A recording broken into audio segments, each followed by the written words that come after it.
السلام عليكم. لا تنسوا الاعجاب بالفيديو والاشتراك في القناة تشجيعا لنا لنستمر بنشر المزيد إن شاء الله. بسم الله الرحمن الرحيم. يا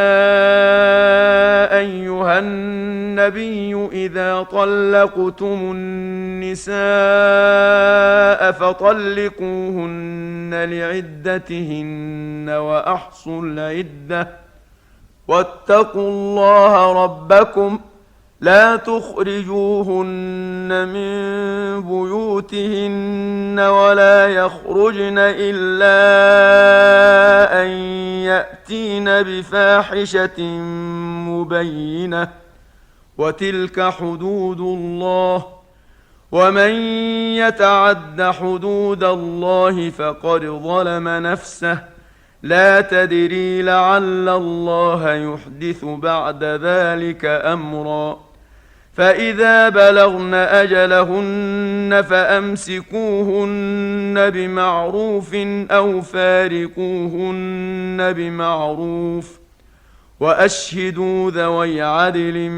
منكم وأقيموا الشهادة لله ذلكم يوعظ به من كان يؤمن بالله واليوم الآخر ومن يتق الله يجعل له مخرجا ويرزقه من حيث لا يحتسب ومن يتوكل على الله فهو حسبه إن الله بالغ أمره قد جعل الله لكل شيء قدرا واللائي يئسن من المحيض من نسائكم إن ارتبتم فعدتهن 3 أشهر واللائي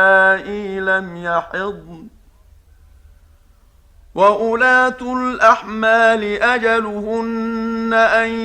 يضعن حملهن ومن يتق الله يجعل له من أمره يسرا ذلك أمر الله أنزله إليكم ومن يتق الله يكفر عنه سيئاته ويعظم له أجرا أسكنوهن من حيث سكنتم من وجدكم ولا تضاروهن لتضيقوا عليهن وإن كن أولات حمل فأنفقوا عليهن حتى يضعن حملهن فإن أرضعن لكم فآتوهن أجورهن وأتمروا بينكم بمعروف وإن تعاسرتم فسترضع له أخرى لينفق ذو سعة من سعته ومن قدر عليه رزقه فلينفق مما آتاه الله لا يكلف الله نفسا إلا ما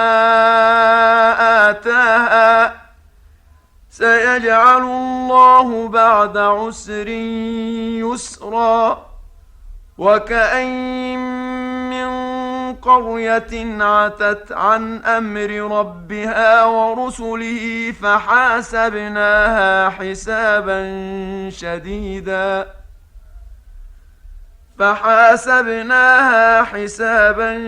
شديدا وعذبناها عذابا نكرا فذاقت وبال أمرها وكان عاقبة أمرها خسرا أعد الله لهم عذابا شديدا فاتقوا الله يا بالذين آمنوا قد أنزل الله إليكم ذكرا رسولا يتلو عليكم آيات الله مبينات ليخرج الذين آمنوا وعملوا الصالحات من الظلمات إلى النور ومن يؤمن بالله ويعمل صالحا يدخله جنات تجري من تحتها الأنهار خالدين فيها أبدا قد أحسن الله له رزقا الله الذي خلق 7 سماوات